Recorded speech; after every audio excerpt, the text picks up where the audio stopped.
అందరికీ నమస్కారం. నేను doctor Aishwarya, ayurvedic nutritionist, skin and hair expert. ఈ మధ్య కాలంలో మనకి ఐరన్ డెఫిషియన్సీ అనేది కామన్‌గా చూస్తున్నాం, ఎస్పెషల్లీ ఆడవాళ్ళలో.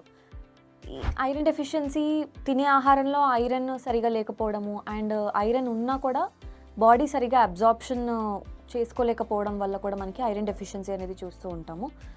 సో మెయిన్‌గా ఈ ఐరన్ డెఫిషియన్సీ సింప్టమ్స్ ఏంటి అంటే చర్మం పాలిపోవడము అండ్ దెన్ కాళ్ళు చేతులు తిమ్మిర్లు ఎక్కడము, ఊరికే చలి జ్వరం రావడము, హెడేక్ రావడము, తలనొప్పి రావడము, నిద్ర సరిగా పట్టకపోవడము, మెన్స్ట్రల్ అంటే స్కాంటీ మెన్స్ట్రుయేషన్ అంటూ ఉంటాం. ఆడవాళ్ళలో అయితే పీరియడ్స్ ఇర్రెగ్యులారిటీ రావడము, లేకపోతే పీరియడ్స్ ఫ్లో తగ్గిపోవడము, ఇలాంటివన్నీ కూడా మనకి ఐరన్ డెఫిషియన్సీకి ఒక ఇండికేషన్ అని చెప్పొచ్చు.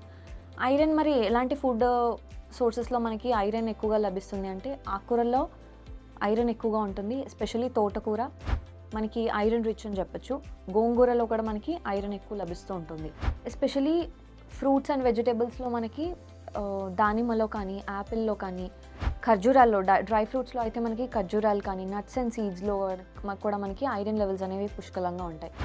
ఎస్పెషల్లీ మనకి కిస్మిస్లు అంటూ ఉంటాం మనము, రైజిన్స్, బ్లాక్ రైజిన్స్ కానీ, నార్మల్ రైజిన్స్, వైట్ రైజిన్స్ కానీ, బ్లాక్ రైజిన్స్లో కూడా మనకి ఐరన్ లెవెల్స్ అనేవి మనకి ఎక్కువగా ఉంటూ ఉంటాయి.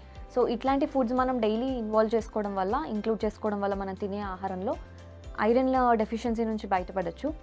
అండ్ అపార్ట్ ఫ్రమ్ దిస్ మనకి ఈ ఐరన్ డెఫిషియన్సీని కాంపెన్సేట్ చేసుకోవడానికి ఆయుర్వేదంలో చాలా రకాలుగా మంచి మూలికలు అనేవి మనకి ఆచార్యాస్ అందించడం జరిగింది. అందులో ఒక ఇంపార్టెంట్ హర్బ్ ఏంటి అంటే మంజిష్ట అని చెప్పొచ్చు.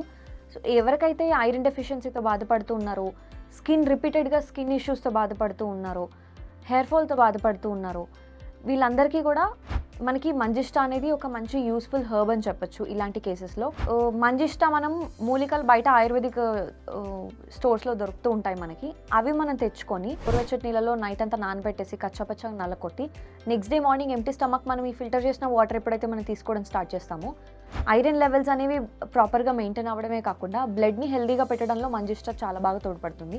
అండ్ అపార్ట్ ఫ్రమ్ దిస్ ఎవరికైతే ఆడవాళ్ళలో ఐరన్ డెఫిషియన్సీ వల్ల డిస్మెనోరియా కానీ అంటే పీరియడ్స్ టైంలో కడుపు నొప్పి రావడం, లేకపోతే అంత హెవీ ఓవర్గా మనకి ఎంత నార్మల్ ఫ్లో అవ్వాలో అంత అవ్వకపోవడం, స్కాంటీ మెన్స్ట్రల్ ఫ్లో అంటూ ఉంటాము. ఎవరికైతే ఆ ప్రాబ్లం ఉంటుందో మెన్స్ట్రల్ ఫ్లో సరిగ్గా లేకపోవడము, పీరియడ్స్ అనేవి ఇర్రెగ్యులారిటీ ఎవరికైతే ఉంటాయి బికాస్ ఆఫ్ ఐరన్ డెఫిషియన్సీ, అది కూడా మనకి హెల్ప్ అవ్వడానికి, అది మనకి కాంపెన్సేట్ చేసుకోవడానికి కూడా మనకి మంజిష్ట అనేది తోడ్పడుతూ ఉంటుంది.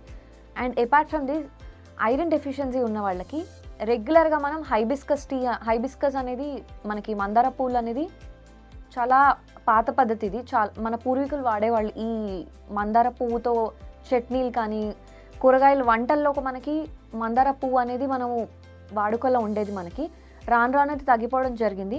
బట్ ఐరన్ లెవెల్స్ మందార పువ్వులో చాలా ఎక్కువగా ఉంటాయి, ఎస్పెషల్లీ ఎర్ర మందారంలో మనకి ఎక్కువగా ఉంటాయి. కాబట్టి హైబిస్కస్ని మనం కచ్చపచ్చగా నల్లకొట్టి దాన్ని కాచుకొని డికాక్షన్లా చేసి మనం టీ వడగట్టుకొని కనుక టీ వారానికి 2-3 సార్లు మనం తీసుకునే ప్రయత్నం చేయగలిగితే కనుక డెఫినెట్లీ ఐరన్ డెఫిషియన్సీ నుంచి బయటపడవచ్చు.